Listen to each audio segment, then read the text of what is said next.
भी हम लोग मौजूद हैं पचपेड़वा दरबार गोरखपुर गोरखनाथ माता मातृ सेवा दरबार, जो पारोश्री माता का दरबार है। यहाँ पे बहुत सारे भक्त आज रविवार का दिन है आए हुए हैं जो सेवा कार्य में लगे हुए हैं।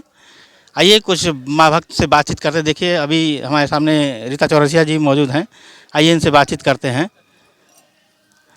जय माता दी। जय माता दी। जय आप माता दी। यहाँ पे तो काफ़ी दिनों से आते हैं और दरबार में काफ़ी दिनों से आप जुड़ी हुई हैं, हाँ। तो इतना लंबा समय जुड़ाव आपका रहा।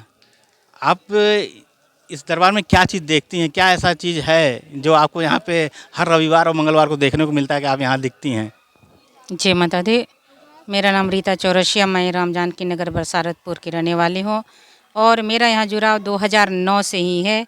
और मैं भी बहुत परेशान थी और मुझे यहाँ की भक्ति बहुत बार कही आने के लिए, लेकिन मैं नहीं आती थी क्योंकि मेरा विश्वास हर जगह से टूट चुका था, हर जगह से उठ चुका था, इसलिए मैं यहाँ आना नहीं चाहती थी। लेकिन मुझे यहाँ ज़बरदस्ती लाया गया।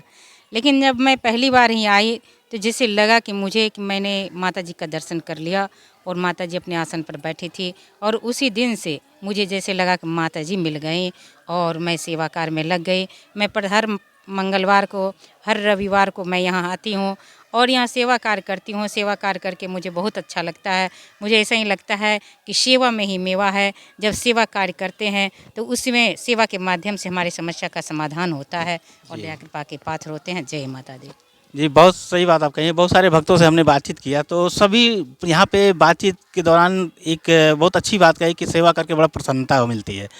भाई प्रसन्नता का मिलना भी स्वाभाविक है क्योंकि ये स्वयं माँ का दरबार है और घर पे हर जगह आदमी सेवा भाव उतना कहा जाए करता है, लेकिन जो यहाँ करने का जो आनंद है वो शायद कहीं नहीं मिलता सही बात है। है ना? क्यों ऐसा है? हाँ, सही बात है। सचमुच यहाँ जो सेवा करके आनंद मिलता है वो कहीं नहीं मिलता है। सेवा करने से यहाँ बहुत बड़ी प्रसन्नता मिलती है और जैसे कुछ भी सेवा यहाँ करते हैं तो लगता ही नहीं कि हमने कुछ किया है और बहुत ताकत भी मिलती है यहाँ आने के बाद और एक सुकून सा मिलता है और यहाँ समय कैसे पता नहीं चलता है कि समय कैसे बीत गया और पता ही नहीं चलता है। जय माता दी। इस दरबार की कुछ और खास कुछ बातें बताइए जो आप इतने दिनों से जुड़ी हैं। कुछ खास बातें बताइए जो आपकी नज़र में हो। बहुत सारे भक्त देख रहे हैं, उनके लिए भी कुछ संदेशा हो कि यहाँ आवें, इस दरबार से जुड़ें।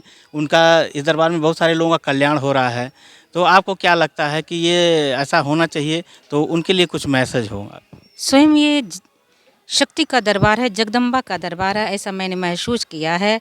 आज जो भी जिस भक्ति भाव से यहाँ दरबार में अपनी अर्जी को लगाते हैं, मेरा ऐसा विश्वास है कि उसी भक्ति भाव से उनके ऊपर दया कृपा होती है, उसका कल्याण होता है।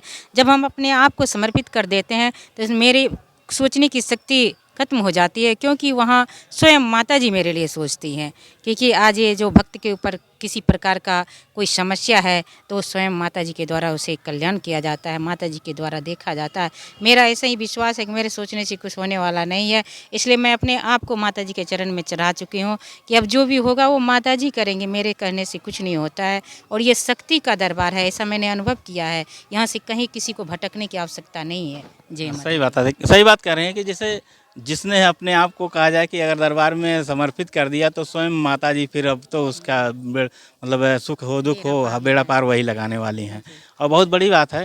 और ऐसा देखा भी गया है कि फिर जो भक्त इस दरबार से जुड़ गया, अपने आप को एक कहा जाए कि थोड़ा सा भी उसके अंदर भक्ति भाव है तो माँ उस पर ज़रूर कृपा करती हैं और हमेशा उसका सहाय रहती हैं। तो धन्यवाद, आपसे बातचीत करके बहुत अच्छा लगा। धन्यवाद। जय माता दी।